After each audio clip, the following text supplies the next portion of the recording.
in our culture, like when somebody gifts you, like they gift you with the haka, you usually sit there and you receive it, you accept it. But I was about to go play a game. I'm not just going to sit there and let them do it. We're about to go play Georgia, number 2 team in the nation. I got to get fired up somehow. So I just dropped my stuff and it just flipped. The switch just flipped for me. He's saying phrases that he's either going to live or he's going to die. I'm going to fight, I'm going to scratch, I'm going to claw for every breath I have. And with the last breath I'm going to take, I'm going to give it all I got, and I'm going to fight for what I love. Basically that sums up what the haka, what we're saying. And so you take a lot of pride in it, especially knowing what you're meaning, what you're saying. Like back in the olden days, the Mario Warriors, when they do that, or if you see the All Blacks when they stick their tongue out, like we're going to kill you, like I'm going to take what you have.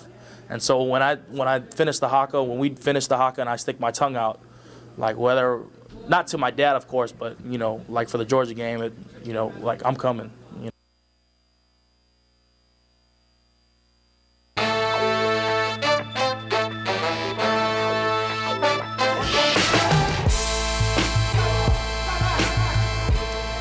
Welcome to Sports Update with Kate. I am your host, Kate Adams, and we have longtime radio personality Richard Condon in studio with us. Welcome, Richard. Thank you so much. Kate, it's a pleasure. How are you? I'm doing well. How are you doing? I'll tell you what, I'm glad Hawaii became the 49th state because that jacks me up. The family, when they do that, I think they need to do that in the locker room before they kick it off against Alabama on November 3rd. See, that would jack me up. Oh, it would jack me up too. And he was telling me, we were asking Braden, what other players on the team do you think actually will be good at doing the haka? And he said possibly Devin White, maybe Grant Delpit, but they were definitely bugging him in the locker room, asking him, hey man, you got to teach us this. I mean, I think it'll definitely get the team hyped up. I think Joe Burrow would be good at the haka. Because Really? I read his Okay. lips, after they locked up that win against Georgia, and I saw what he said, this is our house. I think Joe would be good. Joe would be a good haka guy. Yeah, I could see him doing the haka, definitely. But no, what a great tradition and what a great thing. I think that thing's been viewed like, 1 million times, something like that? Something like that. They call yeah. it viral? Yeah, whatever. they call those types of videos viral, I believe. But no, it's incredible. His mom also puts a lei over him before every home game. So I also think that's pretty cool. So definitely keeping up with the Hawaiian tradition. You know what that's got me thinking, Kate? What has it Next got time you I thinking? order a meat lover's pizza, I'm going to get slices of pineapple on it. I'm going to be doing a haka in the back room at my house watching the game. In my drawers. Look, I think that's a great. Amen. Love a Hawaiian pizza is probably one of the best pizzas they make. So I don't. Kind of millennial for me, but if we get the guys ready to take on State or Alabama, I'm in. Look, I agree. I'll be right there with you eating some. All right, one of the things I do want to get into. So obviously LSU had a huge win against Georgia, 36-16, a 20-point. 20 points over Georgia. What did you even think? Did you think Georgia was going to come out with a win before the game even started? Well, I remember Gary Danielson leading up to the game said that Tiger Stadium wouldn't be an issue. Georgia would be ready for it. Obviously, he was wrong on that. One thing that pleasantly surprised me is that, and it was talked about before this game started, is that Georgia hadn't been behind but one play all season long, and it was early against Vanderbilt. They were behind 3-0. So how would Georgia deal with a hostile crowd? How would Georgia deal with a huge game, a statement game for Georgia on the road in Tiger Stadium if they fell behind? And you saw that Georgia couldn't handle it very well. I mean, Jeff Fromm was 16 or 36, something like that. Jake Fromm rather, he struggled and he never could regain his composure. And LSU never lightened up the whole game. There was one brief period in the third quarter I was a little bit concerned, but man, the staff, the way they adjusted to what Mark Richt did at halftime, what they did, not Rick. Who's the guy that went there from Alabama? What's the guy's name? The coach of Georgia. I'm trying to think of the guy's name. Kirby Smart? That's it. So, but he made adjustments at halftime, and normally that's where Coach Ed Ozer on a pass has gotten into trouble. Third quarter, they continue to do what they did before halftime, and this time they came out, they changed the play calling up a little bit, and the guys remained focused, and the crowd remained into the ball game. And I thought it was probably Ed Ozer's best coaching job overall. I thought Dave Aranda did a great job. That's why he's the highest paid coordinator in the business. And, you can't say enough about Steve Ensminger. The job he's done, a humble man, a good family guy. Like 2 years ago, he didn't want the job. He was happy. He enjoyed being a tight ends coach. And the way he's worked with these skilled players, a lot of young people, the way he's worked with a new quarterback, he's just done a tremendous job. So it's a big congratulations to Ed Ozer. And, a lot of people were critical of his hire. I think it's to the point now where people can let it go. He's earned a job now. Maybe people wish he could have done it a little bit quicker, like sometime mid-part last season, some of the things that happened. But right now, man, all LSU fans need to unite and just congratulate him, the way he's managed his team with a lot of young people, trying to replace a lot of people in the NFL draft. It's just an incredible job what's going on at LSU right now. I agree. Coach O has done an absolutely incredible job, and I agree with you. I do think people start needing to be more supportive of him. He's received a lot of hate since he's became the head coach, but a big thing that I saw in the Georgia game, 4 for 4 on fourth down conversions. I mean, that says a lot. Even when they were on the 38, and it may have been questionable to call that, to go for it. The great thing about it, LSU struggled on third down, but I think it was offset, as you mentioned, going 4 for 4. What I like about it, it was already planned before the game. There was no hesitation. You didn't have Burrow looking at the sideline like a deer caught in the headlights. They already knew, look, if it's 4th and a yard or less, we're going for it. And that's what really kept the Georgia defense guessing, because they didn't have time to call timeout, make an alignment. LSU didn't call timeout before deciding to go for it. Burrow just, boom, let's get to the line of scrimmage. Don't give their defensive coordinator to scheme differently to stop them on fourth down. I thought it was a great job by Ed Orgeron. It was spontaneity. The way he coached that game on Saturday, it didn't come across as he's a second-year head coach. Yeah, he had stint at Ole Miss. We get that. He had a little stint at USC as an interim head coach. But the way he coached that game, you would think he's been at LSU 6-7 years. You really would. You really would. He did an incredible job. Also, talking about Steve Ensminger as well, it was an upbeat offense. We saw a really fast tempo offense. What are your thoughts on the way the offensive line played? No, I think the offensive line, if you want to talk about one success story, with all the injuries and guys shuffling around, you never know from game to game what the injuries I've had to deal with. And the offensive line is very difficult. That's probably the hardest position to play as far as being young. You could say maybe cornerback a little bit, or quarterback, but Burrow, that's not an issue. The cornerback, you got Greedy Williams. Now, that play when they went for it on the 2-point or the fake field goal. And when Blankenship got stopped right there, that was an incredible play. Delpit, unbelievable. And you talk about the safeties in the history of LSU football. He's young, but he's going to go down as one of the best. And, of course, Eli right there with the long run getting caught from behind. But still, that guy has come up, and he's been able to, rest Brissett a little bit every now and then to give him some rest. Who would have thought coming into this season that Brissett would be the 4th leading rusher in the SEC? Who would have thought that? That kid has really come a long way. And you know what I like about Brissett? And we see Burrow with the great throw here. What I like about Brissett is that he didn't leave. He's a team guy. One of my favorite things about Nick Brissett as well, he waited around for Leonard Fournette to be here, for Darius Geis, and he waited his turn. I think that says a lot about the character of that player. But also Joe Burrow, what an incredible job in this game. Really, just the whole complete team effort you can see by looking at these highlights right here. Just insane. The passes that he completed, Joe Burrow, so he was 15 for 30 passing, but 200 yards, 13 carries, and wow. Joe Burrow, he's a dual-threat athlete now. Well, no, the guy's unbelievable. He had the long run down the sideline. And for him, it was personal. I know for him, he wanted to bounce back after throwing the 2 interceptions, the one that was returned for a touchdown late against Florida. But he showed a lot of composure. And, you had one drop on Saturday, I believe one drop, and that's been an issue with this team. You remember the final possession against Florida, they dropped 2 footballs, and it used to be a time to be a wide receiver in college, especially in a major college, top 5 conference like LSU. You had to be able to, catch the football. And the guys really didn't drop the football on Saturday, and there's the long run by Burrow. And then once they scored from there to lock it up with the field goal, and then they came back and scored another touchdown. So, hats off to LSU. What a great performance. When nobody gave this team a shot to win, they just dominated Georgia. It wasn't just a last-second win. They totally dominated the number 2 team in the country. They definitely did. And like I said, a complete team effort. Were you at the game on Saturday, Richard? No, I'm getting too old for that. Well, the reason I asked, because the atmosphere at the game was absolutely incredible. I have actually never experienced anything quite like it, between the fans rushing the field, and also they brought a legendary song back that I know a lot of LSU fans have been wanting Tiger Band to play. Nick. Which one can I go off on first? Let's go off on the crowd rushing the field. First off, I think it's totally inexcusable. I think grown men who do that are goofballs. I think people always say, hey, guess what? Well, you know what? You have no passion for the game. You're getting old. Like I'm walking around Baton Rouge with a Ziploc bag on my belt. Let me tell you, in '82, LSU beat number 7 Florida State. The fog came in. Adrian Barbeau. It's like the movie The Fog, right? Oranges pelted the field. We did not rush out on the field.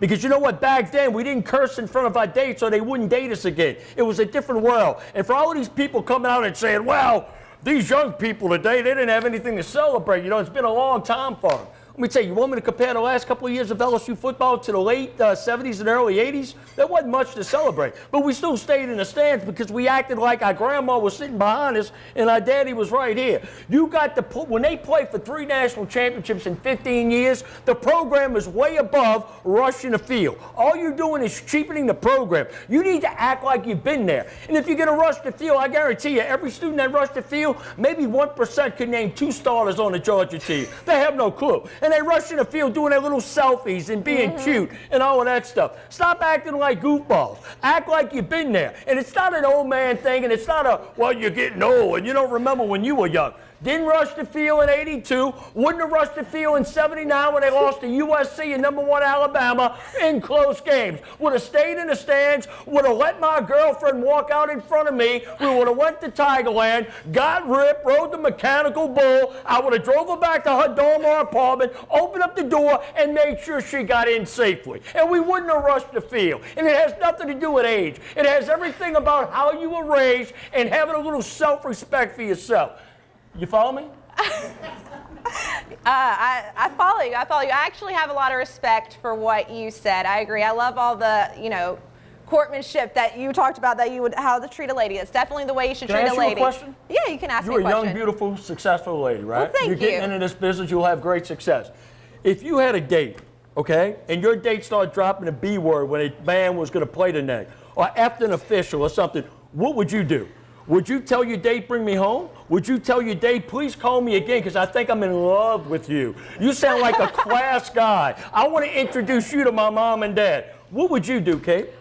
Well, I wouldn't say let's go home, but I mean, I don't love that word. I don't really love all the words in a chant, but I think all the LSU fans do like it. Men today do not know how to treat women, and what's unfortunate about it is that women allow it to happen. There are nice guys out there. There are guys out there that always walk curbside. There are guys out there that always make sure a woman doesn't have to open the door. But you know what? Unfortunately, 30, 40, and 50 years ago, there were a lot more. I blame it on one person.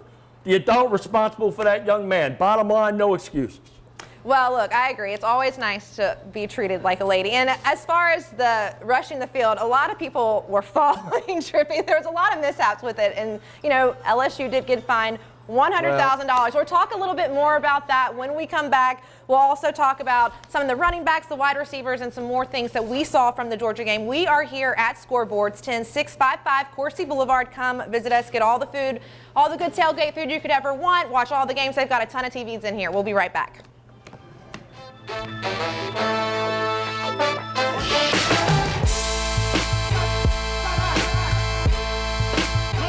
Your dad gave me his baby to go pick up your brother from the airport. Oh, honey, just take Mom's car. She just had navigation installed. I totally got this. We were just there.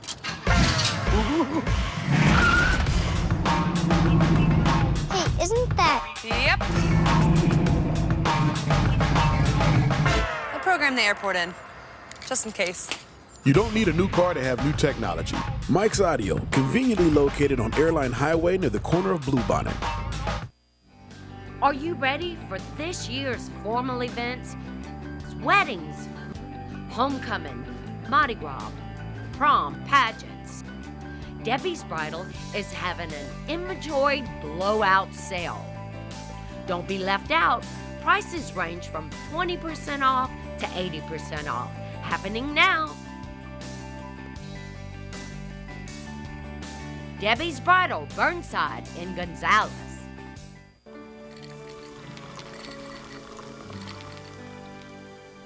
No one can stop me when I taste the feeling.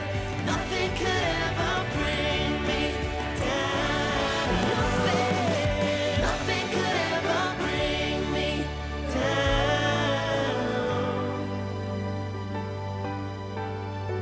Taste the feeling. Bolello's Furniture and Appliances, your dependable independent. Depend on us for service, for selection, for price. Get huge Whirlpool savings. Shop now and save on Whirlpool appliances throughout the store. Plus, experience our price match guarantee and ask about special financing. You can depend on the know-how of people who live appliances every day. Bolello's Furniture and Appliances. Your dependable independent with nationwide buying power.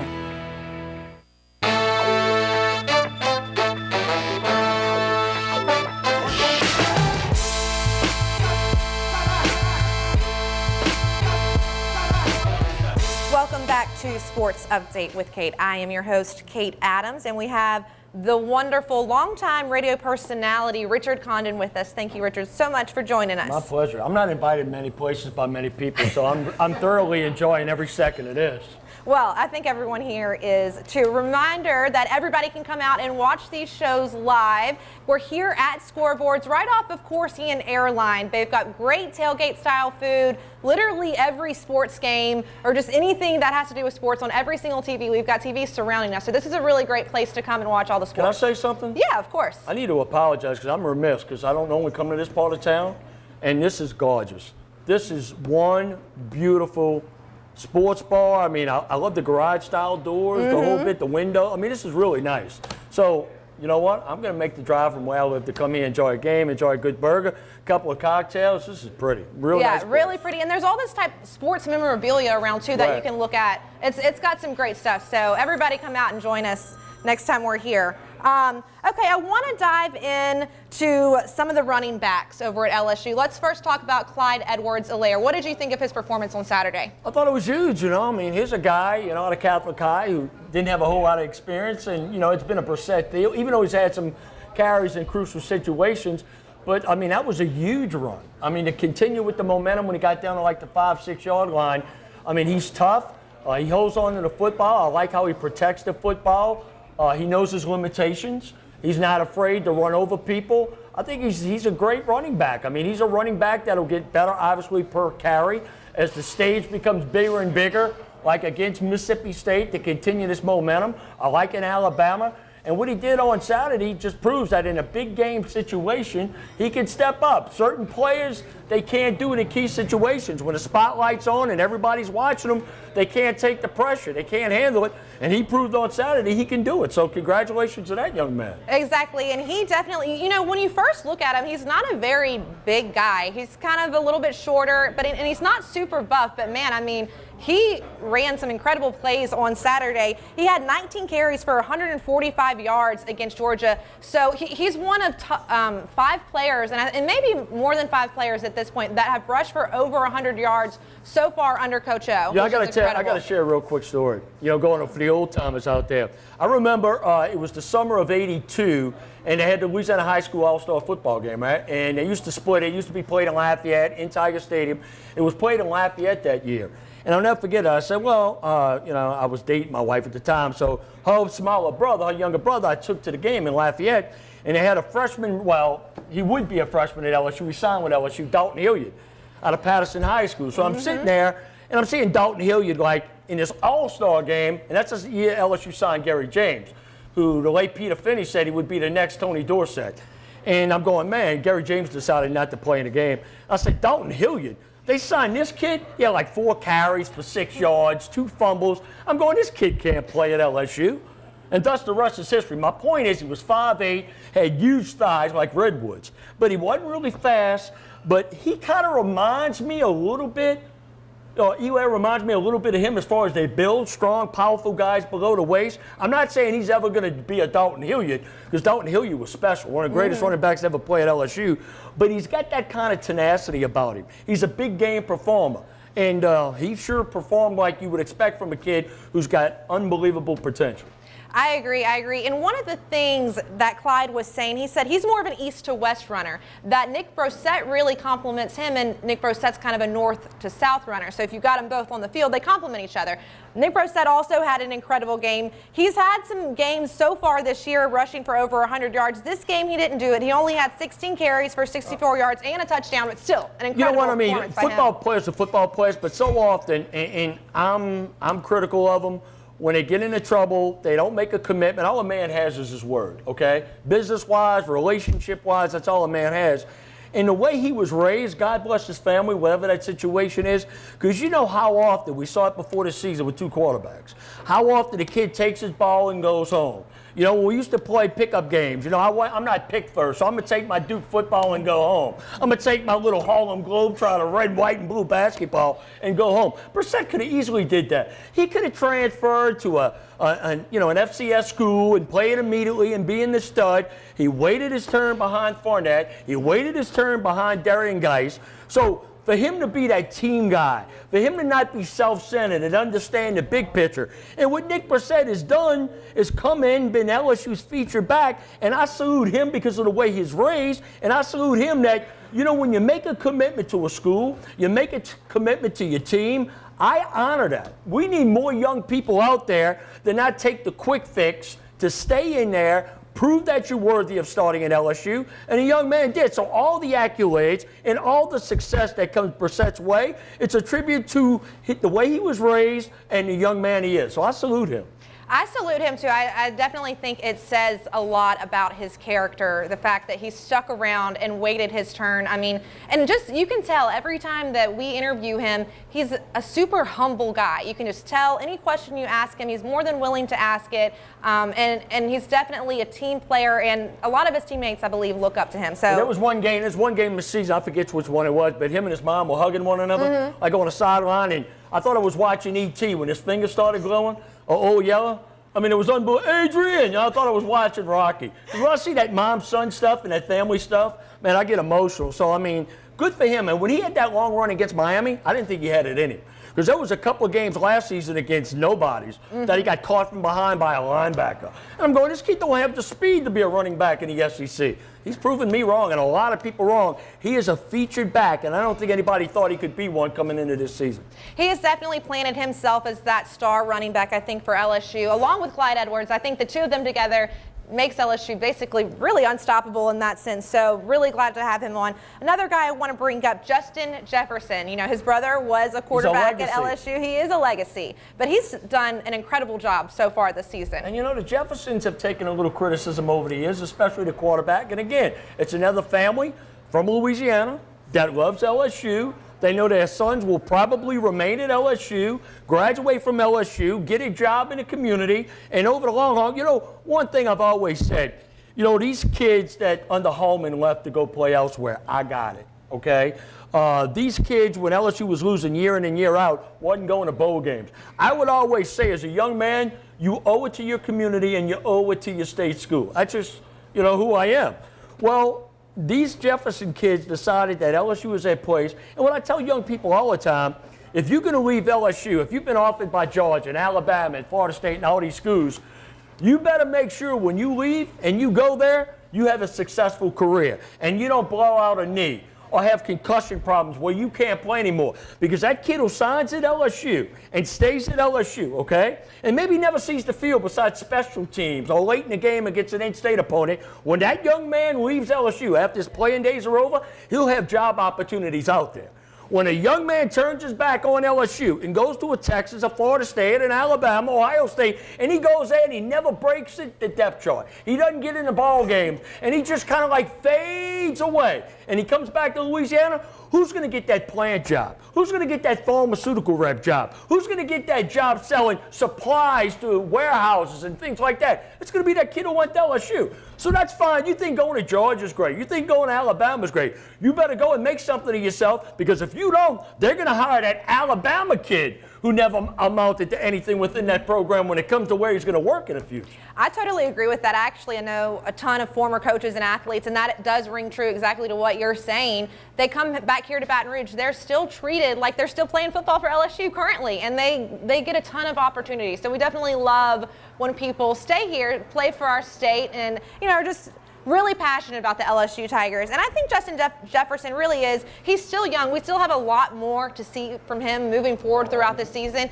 It makes me wonder sometimes, do you think that his brother, Jordan, should have ever played wide receiver or another position? Do you think he would have been more successful? Or? Well, you know, I mean, it's easy as we sit back and look at someone's career at whatever university, and should they have used him this way or used him that way? And I mean, it's easy where we're from, you know, sitting in the stands or sitting home and watching it on TV. But, you know, sometimes people need to realize Do you honestly think that assistant coach or coordinator is not trying to do the very best they can? You know, and I'm not going to get in this booing thing, but people boo student athletes. Do you think that kid obviously wants to fumble, wants to miss a tackle and screw up in front of his girlfriend, Uncle Buck and Aunt Gertrude? No.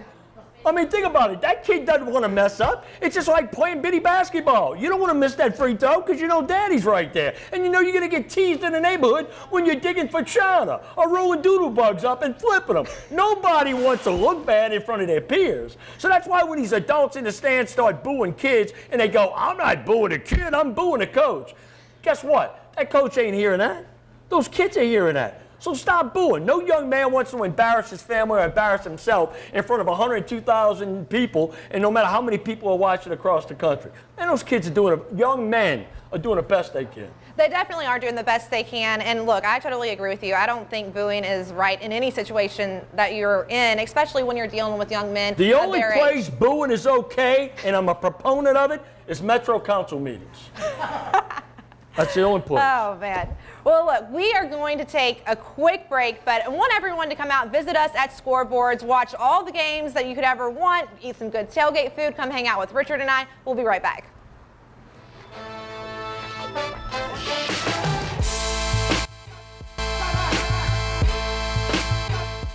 Are you ready for this year's formal events? Weddings, homecoming, Mardi Gras, prom, pageants. Debbie's Bridal is having an inventory blowout sale. Don't be left out. Prices range from 20% off to 80% off. Happening now. Debbie's Bridal, Burnside in Gonzales.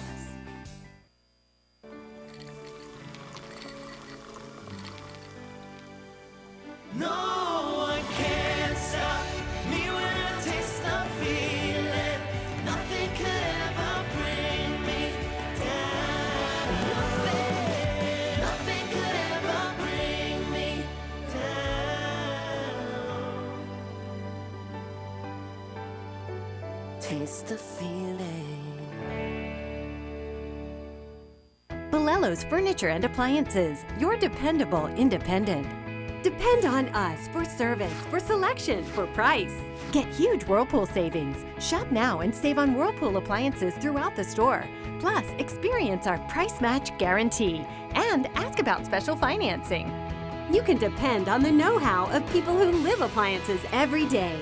Bellello's Furniture and Appliances, your dependable independent with nationwide buying power.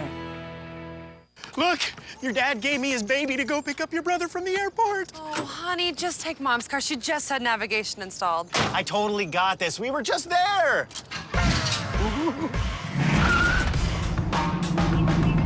Hey, isn't that... Yep. I'll program the airport in, just in case. You don't need a new car to have new technology. Mike's Audio, conveniently located on Airline Highway near the corner of Bluebonnet.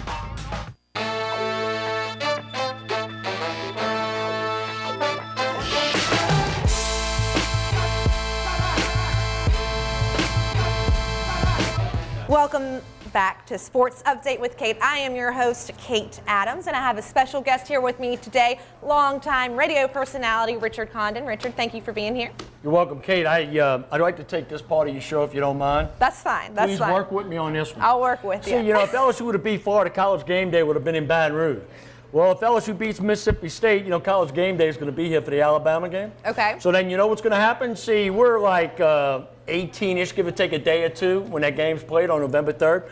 So I'm here to tell you on your show. I'm going to break it down on your show. Break it down. This is a news story, all right? I'm going to tell you who the College Game Day picker for LSU is going to be, or at least who it should be. All right. All right, here we go. A lot of people are going to say we need to get Shaquille O'Neal here. Now, I love Shaq, great guy, but I'm going to tell you what they need to do. Here's what you need to do. You need to get a former LSU football player who's now in the NFL. Thus, everybody out there with common sense, and you have a lot more than that, Kate. So what you got to do is find out what NFL teams are idle that week. That would be week 9. Don't worry about it, ladies and gentlemen and children, because Uncle Richard has it for you. Now, look, Kate. You heard it here first. That's exactly right. On your show. On my your show, Kate. So you got the Bengals, the Colts, the Eagles, the Jaguars, the Cardinals, and the Giants. all of those teams are idle week 9. Got it. All right, that would be I the can 4th. already think of one. Sunday the 4th. Now, I could easily name all the players on the various teams who used to play at LSU, but due to time restraints, we're going to move forward. Here's what I'm thinking, Kate. What we're going to do is, it's down to 2. Either we let Patrick Peterson, who's maybe the best cornerback in the league, 7-time All-Pro guy, I'm thinking Patrick Peterson, class guy, or we go with Leonard Fournette. I think Leonard Fournette should be the guest speaker. The Jaguars are idle. Him and DJ Chark, 2 Jaguars, they can be up there together. Leonard Fournette's a junior. And matter of fact, there's a running back at Destrehan High School who's rated as the number 2 running back in the country who committed to Georgia in July, who now is opening up again because he saw the school he committed to got their fanny spanked on Saturday in Tiger Stadium. So does he want to go to Athens and be the 3rd or 4th guy next season, or come into LSU and be the feature back on the LSU Tiger? I say Fournette, guest picker on November 4th. The Jaguars are idle. I would bring in Odell Beckham, but who knows what that guy's going to do? Funny things on a pop-up tent. He's banging his head on the sideline against fans. He's trying to get engaged to a kicking net. The guy's a nut job. Hell of an athlete, but the guy needs to lay down on the couch and let some guy with a $20 hairpiece give him counseling. And he's got his little sport coat with the little elbow pads. Odell Beckham's out there. Talented, we go with Fournette. What are you thinking? I'm lost for words for a moment, but no, I'm thinking that Leonard Fournette would be a great pick. First of all, his love for Louisiana is so apparent. He showed that when he was here at LSU. I mean, he absolutely loves Louisiana, loves LSU, and I think that he would bring a lot to College Game Day. Odell Beckham, look, I mean, he would be the one that would want to do it because he always likes to put himself in a position where every single camera is on him and he's the star of the show. So I think that if he was the one picked, that he would literally try to be the star of College Game Day. And I think Leonard Fournette would be more humble, and I think he would represent our state better. Kate, I guarantee you, here's your show, right? And you got Mississippi State on Saturday, right? Then you got an off week. And here we are on your show, right? At the scoreboard on Corsi Boulevard telling people who the guest picker should be. Oh, there'll be these so-called journalists with all their press passes and their blogs. They'll be breaking it down a week out. Guess what? We got it 2.5 weeks out, okay? Exactly. That's All why thanks we're here to at the you. scoreboard. Yeah. That's why we're here at Scoreboards. And it's look, a team effort here. It is a team effort, and you're always going to hear all the information you know here first on Sports Update. Sports Update with Kate. Almost can't even say it. I love that, Richard. That was a great little plug right there. All right, I do want to talk a little bit more about LSU offensive line. We kind of touched on it in the beginning, but they've used, multiple combinations of guys, especially in the first 5 weeks. They've started finally getting a more consistent offensive line together. What are your thoughts on the offensive line so far? I mean, I'll tell you, I just remember being at Auburn and seeing the job that team did against Auburn. And at that time, Auburn's defensive front was supposedly the best defensive front in the country. And, Burrow got pressured a lot against Auburn. Man, they struggled big time against Florida. Florida ate their lunch.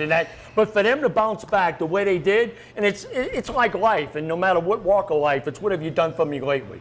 And the way those guys regrouped and got together and stopped Georgia from penetration and opening up, holes for Brissett and Eagle Air, I thought the offensive line bounced back great. And I'll tell you one thing, man, that offensive line better bring their best game.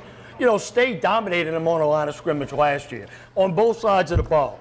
That, and then, of course, after the state game, Alabama's going to be relentless. So the offensive line, man, put this guy here and put this guy there, and then this guy practices, but he can't play. The job they've done, mixing and matching the offensive lines, again, it's another tribute and compliment and salute to the LSU coaching staff.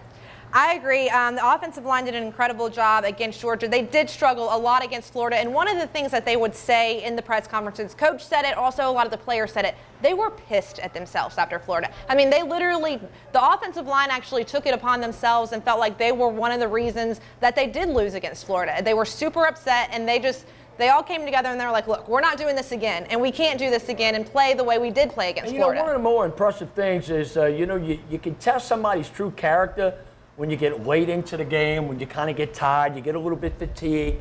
It's easy to kind of go through the motions every now and then, a play here and there. They never took off. Those guys never took off the entire game. They played a solid, committed 4 quarters of football on Saturday. They just need to be congratulated. They really do. And one of the things that Coach O always preaches is we got to play for 60 minutes. We got to play a good game of football for 60 minutes. And I think that's great. We also found out in the press conferences earlier this week that each week he gives the players one word to focus on throughout that week for the game ahead. We tried to get the players to tell us what the word was from last week's game. They wouldn't tell us, or they couldn't remember, or something like that. But some of the words that have been used are focus. I think one was patience or something like that. But what do you think about that kind of style of coaching, giving the players one word to focus on? I mean, you know, every team, the chemistry is different. You know, in the NFL, you got free agents. In college, you graduate, you quit, you move on. And one thing back to Coach Orgeron, you know, if that works, whatever he does, I'm all in. If the players, you know, if it reaches them and it causes them to be motivated and it brings that team together on a united front, I'm all for it. And one thing about Coach Orgeron that I really have to mention is, you know, last year, I don't know if he was intimidated, the pressure of being really the head coach for an entire season, is that now I'm seeing an Ed Orgeron that had the reputation of motivating guys, of being himself, of being flamboyant, of being demonstrative, of being loud. That's what won him over with his players at Ole Miss, even though he didn't win.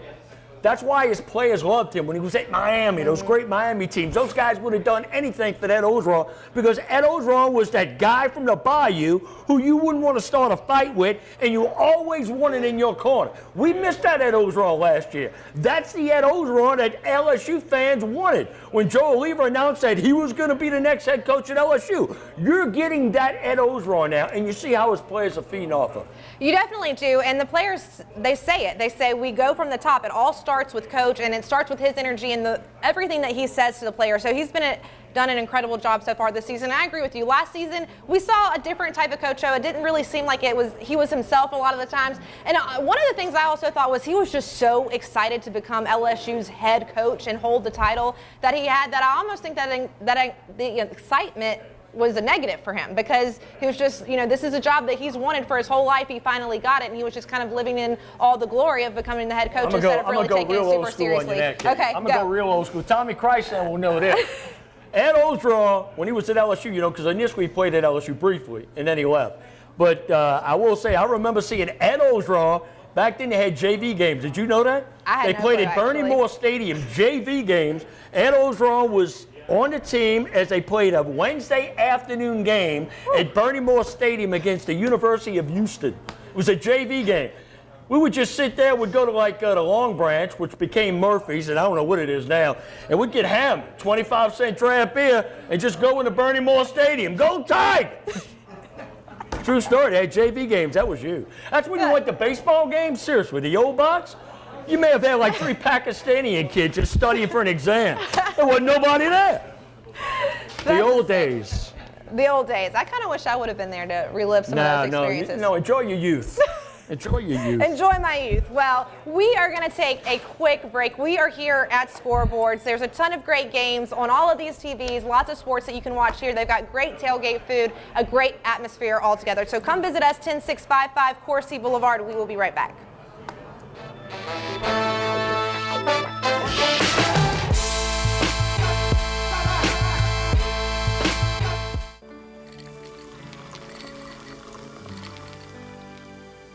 No one can stop me when I taste the feeling.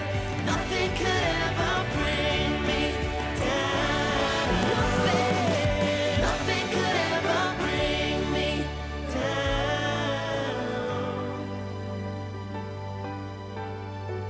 Taste the feeling. Bolello's Furniture and Appliances, your dependable independent. Depend on us for service, for selection, for price. Get huge Whirlpool savings. Shop now and save on Whirlpool appliances throughout the store. Plus, experience our price match guarantee and ask about special financing. You can depend on the know-how of people who live appliances every day. Bolello's Furniture and Appliances, your dependable independent with nationwide buying power. Look, your dad gave me his baby to go pick up your brother from the airport. Oh, honey, just take Mom's car. She just had navigation installed. I totally got this. We were just there.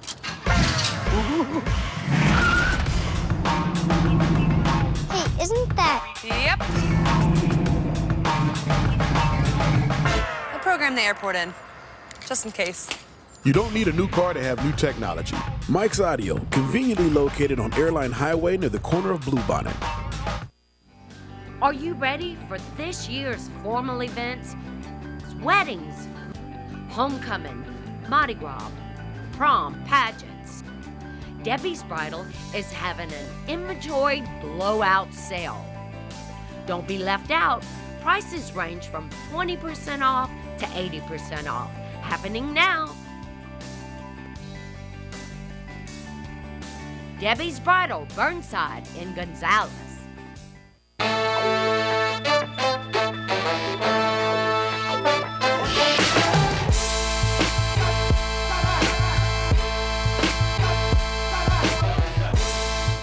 Welcome back to Sports Update with Kate. I am your host, Kate Adams, and we've got the wonderful Richard Condon here with us. Thank you again, Richard, for being here. No worries. All right, I want to dive a little bit into LSU defense. LSU's defense has done an incredible job so far this season. One of the guys on there, Devin White. He is SEC Defensive Player of the Week. This is not the first time that he has gotten granted with that special honor. He had 13 tackles and a fumble recovery so far in Georgia.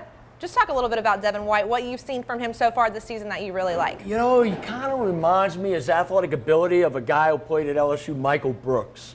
Just an all-around athletic linebacker, quick, attacked the football. Michael Brooks played in the mid-'80s at LSU, and he tore a knee against Florida. And his career never really, it went a little down. But no, Devin White, and what I like about Devin White, not only is he a great linebacker, not only is he an athlete, but he doesn't give up on any play. He plays every play. There's a lot of great players out there that it gets between the ears after a while, the accolades, and every now and then he'll take a play off. In-state team, up by 30 in the second half, take the play off, or just say, coach. He doesn't do it. I mean, and he leads by example. A lot of guys talk a good game, and it's all about them. But Devin White, post-game interviews, it's all about team, team, team, team. Every time you see him on the sideline, he's talking to fellow teammates, talking to guys playing other positions. He's just a consummate team player. He's the kind of player every coach dreams of having on their team.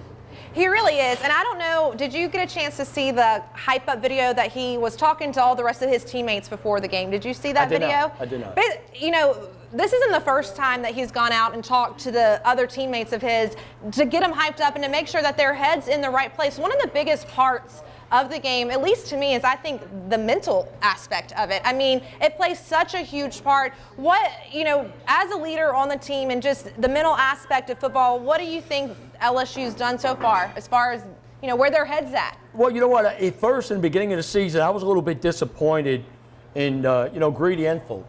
I was a little bit disappointed, especially Kirsten Fulton, because, he was getting beat. But then again, I understand the whole thing. Is he going to be able to play, not play? Whatever did or did not happen with the drug screen, which I think the NCAA totally botched, because then all of a sudden, no, his appeal was denied.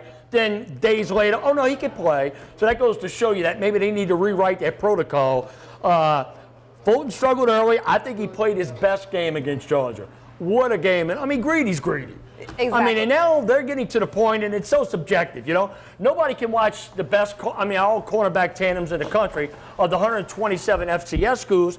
How do we know what the cornerback tandem at Washington is doing every game? How do we know what the cornerback tandem at Oklahoma State's doing at every game? But right now, based on the way they played against Georgia, you got to say if they're not the best cornerback tandem, they may not be in a class by themselves, but it wouldn't take long to call roll.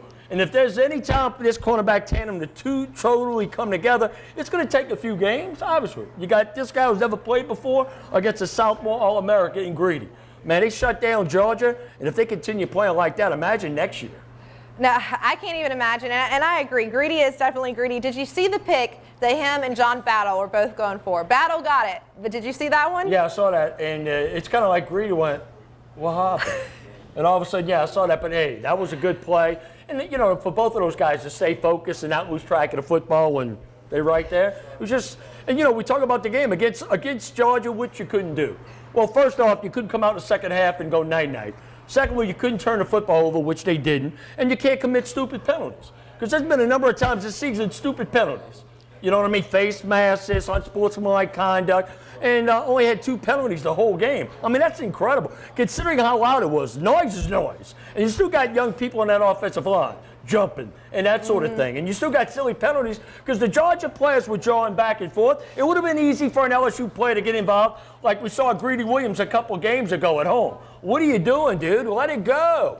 And a couple of times you could see Devin White saying, hey, let's go. Let's get situated. Let's get ready for the next snap. Back to him being a leader. Guy's phenomenal. Exactly. I mean, he definitely, I think, helps keep his teammates focused in that. And like you said, you brought up the penalties. LSU only had 2 penalties for 19 yards. I thought that was an incredible stat to take away from this game. I mean, the fact that the players were able to stay so disciplined, I think that says a lot about what Coach O is preaching them throughout the week, that they're actually listening and they're taking what he says and they're acting on it. You know, people can talk all day, but it's a matter of, are you actually going to do it? And I think that showed great discipline from the players. What do you think of their discipline so far? Well, I think there were times this season, obviously, that LSU wasn't disciplined as they needed to be. But again, they were against Georgia. And you think, it takes time for this team to come together. You got a lot of people playing, time that they didn't play last season. You got freshmen contributing. That's what's going to lead to, more wins and more success in the future, because next year's team's going to be loaded. I mean, we still got a lot to play for. Not we. I'm not on a team. I got cut. But there's going to be a lot of things to play for. And as each game passes, man, you learn. You go to Auburn, you win the way they did. You learn. You go to Florida and you lose a game, but you learn. And I was so worried that they would come back and have a little success early against Georgia, and then here we go again, just kind of go through the motion thinking the game's over. And one thing that game did show me is that this team does have the talent. There's no question about it. Young talent, but they got the talent. And, man, Burrow, for him, again, you can't say it enough. For him to struggle so much, the maturity he showed and the leadership he showed coming back and playing probably the best game of his career on Saturday against Georgia. Rushing the football, making good decisions. And there was back-to-back throws in that game where I'm going, Joe, let's lighten up a little bit, all right? Let's think this thing out. But he gained his composure and, true leadership. I mean, you got him on one side, you got White on the other side. I can't really, it'd be hard because I'm sure somebody can go, well, yeah, this team had this guy on defense and this guy on offense. But it's, for me, knowing the leadership, one guy from the state of Ohio, knowing the leadership on both sides of the football, I can't remember an LSU team that had 2 guys so strong that every member of their side of the football respects. Exactly. And Joe Burrow and Devin White. Yeah, they definitely showed that. Joe Burrow said they're starting to sell LSU stuff up in Ohio. They've got one Walmart up there, and they're selling LSU gear. And the Ohio State fans have been incredible about supporting Joe Burrow so far in his career at LSU, and I think that's awesome. I mean, I think I can watch that video over and over as Ohio State was taking on TCU before the game. And, of course, the field goal when LSU beat Auburn. And the Ohio State fans in Texas, they were going nuts for Joe Burrow. And good for him, because when he was at Ohio State, he just hustled. He played hard. He didn't embarrass the program. He allowed the head coach at Ohio State to do that for him.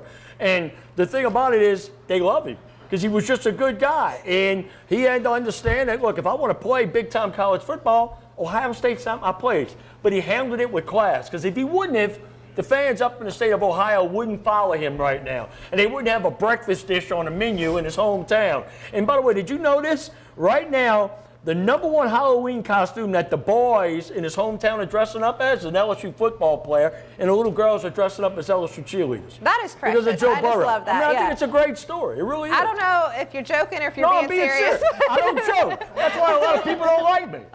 Because I don't joke. Well, no, Joe Burrow's done an incredible job, but LSU, already played a few top teams in the country.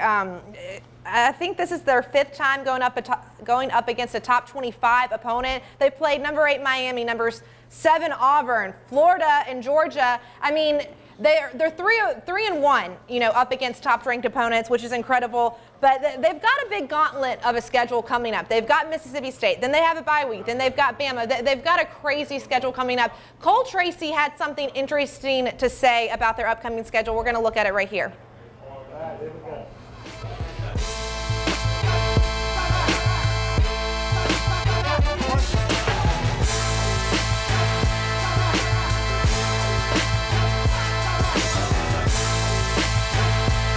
I think just confidence. I think that every week, regardless of who we're playing, we're comfortable and we're excited to get after it. Coach O does a great job of preparing us each week, regardless of who we're playing. So I think this has been just a great season for kind of all of us and able to really enjoy it.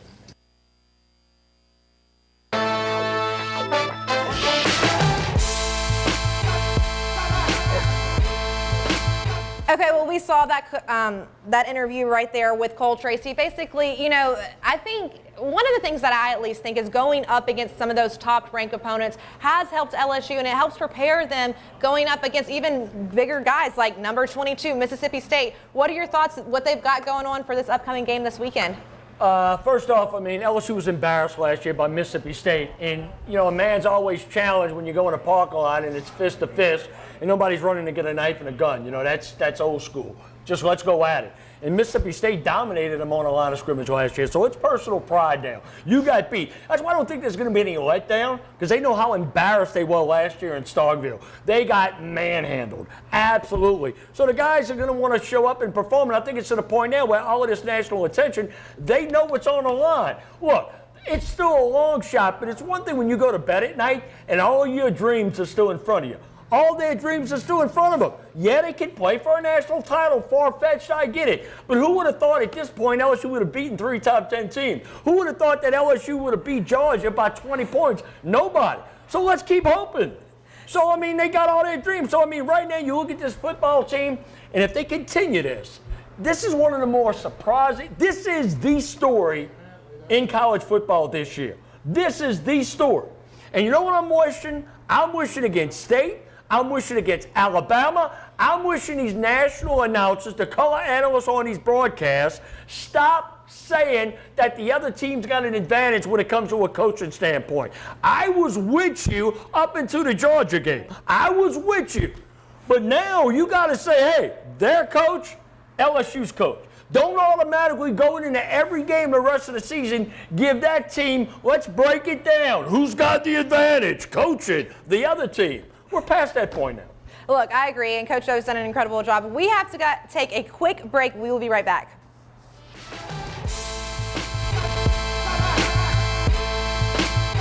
Bellows Furniture and Appliances, your dependable independent. Depend on us for service, for selection, for price. Get huge Whirlpool savings. Shop now and save on Whirlpool appliances throughout the store. Plus, experience our price match guarantee and ask about special financing. You can depend on the know-how of people who live appliances every day. Bellows Furniture and Appliances, your dependable independent with nationwide buying power. Look, your dad gave me his baby to go pick up your brother from the airport. Oh, honey, just take Mom's car. She just had navigation installed. I totally got this. We were just there.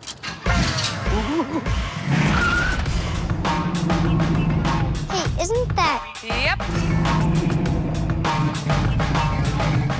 I programmed the airport in, just in case. You don't need a new car to have new technology. Mike's Audio, conveniently located on Airline Highway near the corner of Bluebonnet. Are you ready for this year's formal events?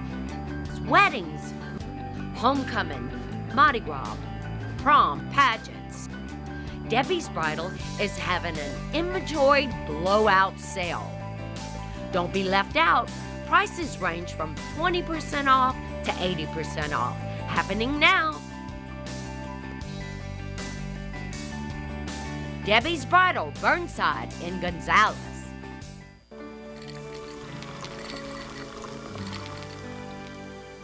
No one can stop me when I taste the feeling. Nothing could ever bring me down. Nothing could ever bring me down.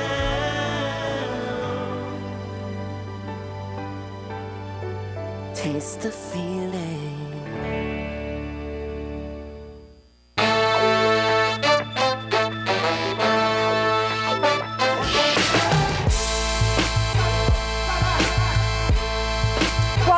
Sports Update with Kate. I am your host, Kate Adams. We have longtime radio personality Richard Condon with us, and they just set some really yummy food in front of our faces. We've got some muffaladas with some baked potato chips and then some burgers. Good food. Good food. That's old school. You know what? I like guys who eat this kind of stuff, not ninnies. You eat other stuff, you don't eat this kind of stuff at scoreboard, your body's going to suck up your Johnnies. I like old school stuff. Yeah. None of that little sissy with the little vinaigrette and a little turkey with no mayonnaise. Forget that. I like my burgers and I like my muffulettas. And they got the best here at Scoreboard. They definitely do. So I'm glad that we're here, and I'm definitely going to start chowing down Can we on talk this about my pretty soon. Saints? We can't talk about your Saints. Because I don't want to get out of here and you tell me we can't talk about the Saints. Okay? No, let's talk about the Saints. You just take it away. No, I love the Saints. Let me tell you, you know what? On Sundays when the Saints don't win, it bums me out. When LSU doesn't win, well, we'll get them next week. When you're born and raised in a channel, you were there when Gilliam ran back the opening kickoff, when they had gumbo, and they had ostrich races, and they had Beer Man, and he had his little rocket pack on the back. And all the fans at Tulane Stadium, when it started to rain, were under the Fish Queen. See, the new people out there don't remember that. Like when the Dome opened in '75, you know, okay? They don't remember that. When Tampa Bay came in the Dome and ended a 29-game losing streak. All the moments in the history of the New Orleans Saints. Let me tell you something, Kate. They got Baltimore, Minnesota, and then they got the Rams. Toughest 3-game stretch for the Saints coming up. And you know the Saints are 8-2 coming off a bye week since they won the Super Bowl. 8-2. That's why I like Breeze. That's why I like this team against the Ravens. Let me tell you, on offense, they can't be stopped. On defense, let me tell you something I noticed about the Saints defense. Hey, Kate, watch this. What happens is you can tell initially if the Saints are going to play well defensively. The first series or two, you know, against the Giants, I'm going, they got a good game plan. Dennis Allen, thank you. Dennis Allen on the sideline. I'd like to stick that card up his butt sometime, but I will tell you this. Against the Redskins, you knew. They were flying around in the football. You remember they flipped that guy. He looked like a trapeze artist right there. And I knew right then and there that they'd had a play. When that defense comes out hitting initially, that's the whole game. And I'm going to tell you something. That Crowley guy gives me the drizzle, and you know what? I'm thinking they brought back Johnny Poe. I thought they brought back Alex Molden. I thought they brought back Jason David. Who in the hell is this guy? You know what it reminds me of? Hey, kid, I'm going to go 10, and I'm going to turn around, and he's going to throw the ball to me. You try to deflect it or something. But I'm happy now. Because you know why I'm happy? Because the Falcons stink, and Carolina got beat, and Tampa Bay, they can't even figure out who their quarterback's going to be. Saints are on fire, Kate. They got a small window of opportunity with Drew Brees. They do. They do. Drew Brees has done an incredible job. NFL all-time passing record that he got against the Redskins, 9 touchdowns away from passing far for all-time touchdown record. So Drew Brees has done an incredible job. We are running out of time. We're here at Scoreboards. I've got my wonderful guest, Richard Condon. Thank you to my producer, Caleb. Everybody come here, try the wonderful food. They've got great tailgate food, TVs everywhere. It is definitely the place to be. We'll see you next week.